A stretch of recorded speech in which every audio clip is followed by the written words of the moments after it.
That was just like 13,000 people shot a rubber band that far. Look at me. Okay. Look at me. That is just... You are not following what's going on here. Evidently not. You saw it as 13 individual people with a little rubber band. Yes, I did. Rexy, this is a crowd of one. This is a massive unit of people where there are 13,000 rubber bands, and if you were to take those 13,000 rubber bands and put all the tension and all the stress that was in all those rubber bands together, and you were to take all the tension and pull it together with 13,000 of them as one unit, you would be able to actually potentially launch a man across an auditorium. How many of you would like to see that?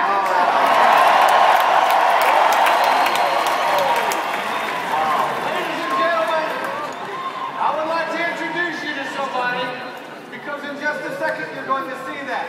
Oh boy. You ready for this? I'm ready. There's a man whose name is David Smith. He holds the world record of what we're going to show you right here. David, let's come up, ladies and gentlemen. David, the human Lord Smith. Thank you very much for being here. We're going to let you begin the process. I'll explain to them what you're doing. Ladies and gentlemen, David Smith. Here's what he's going to do. He's going to shoot across this auditorium. Right now, he's headed towards the net. Well, right now he's headed towards the cannon. So is this going to be loud? Those of you who are over near the cannon, you're going to have to hold your ears for just a few minutes. But before you do that, let me tell you a couple of things about David. The average speed that he shoots through the air is generally 50 miles per hour. He's done thousands and thousands of these shoots, generally outside. He's never done one exactly like this before. As you watch him go that direction, the first thing he has to do is check the tension on the net. Here's why. If the tension is too tight, then he will hit it too hard and won't bounce. That wouldn't feel good. If it's too loose, it also causes big problems, so the tension on the net has to be exactly right. Presently, David is looking at it, measuring it. He wasn't able to come in because there were too many of you here before, so presently he's looking, taking the rope there, making sure the tension is just right. While he does that, let me tell you something else. David is actually a second-generation human cannonball. His dad did this before he did it. Back in the 1800s, this used to be an act that went all over the world, but it became too dangerous, so people stopped doing it until his dad started. He's still checking the net, making sure the tension is right. In Wikipedia, if you look him up, does everything look all right there? Is it feeling pretty good? If you looked him up on Wikipedia, you'd see that his longest shot is 185 feet, 10 inches.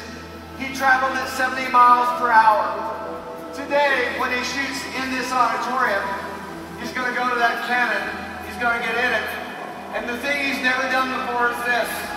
There are two large beams here, and then there's another large beam over there. He's going to have to shoot himself over the two beams, and then under the third beam to be able to hit into the net. That's why it's kind of dangerous.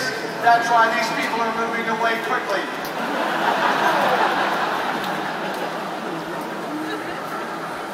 As he prepares in just a minute, the excitement is going to build.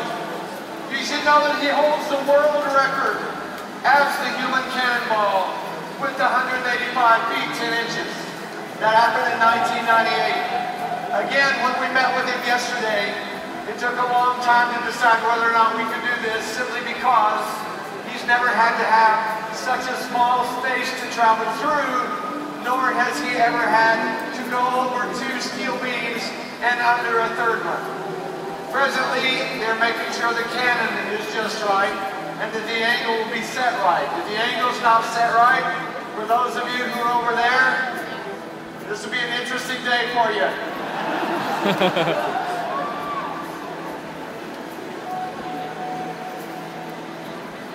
He's been doing this for 11 years. He holds the record also for the highest flying human cannonball in the world. The cannon itself is 35 feet.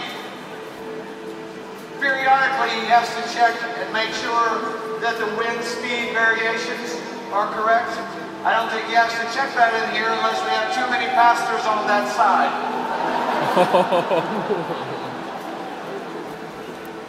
He's picked up his helmet. He's got his helmet. You begin when you're ready. All right. Tension is building. Are you excited to see this?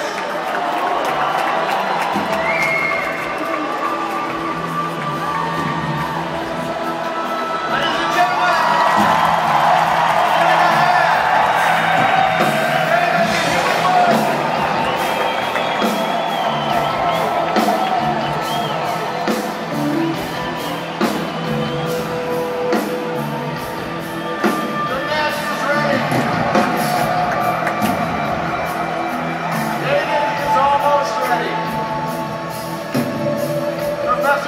is in the audience accompanying this moment.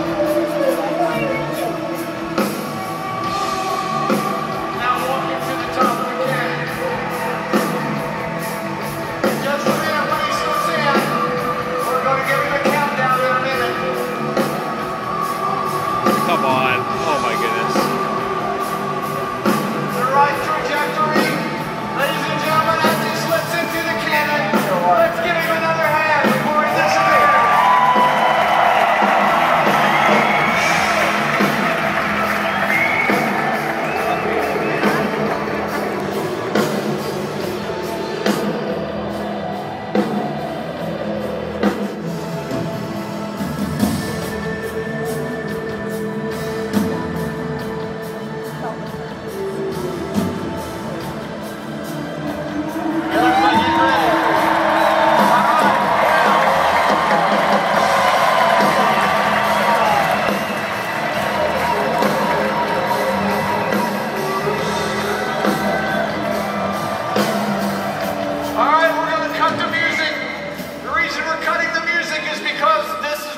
A very tense moment, and in just seconds when I give you the signal, audience, as you are totally quiet, we're going to count down when I start you, and when we count down from 5, when we get to 0, we're going to watch the first incident of its kind ever to happen at any kind of conference like this in the world.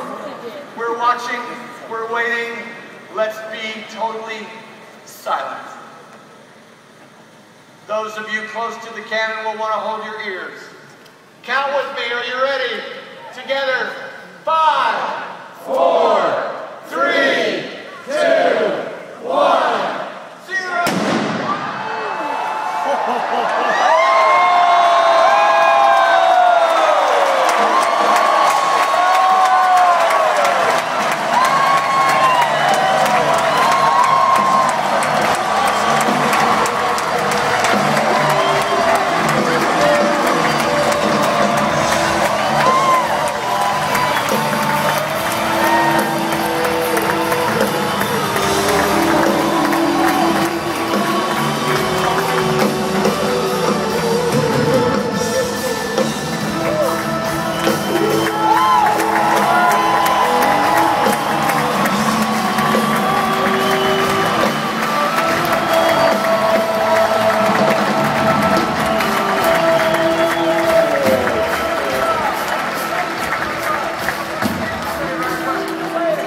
This tension is very, very good. Thank you all so much, and God bless you.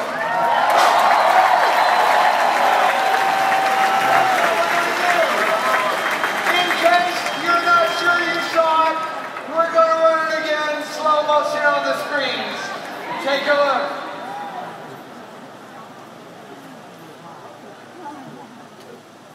Somewhere. Do we have to count down for this one too?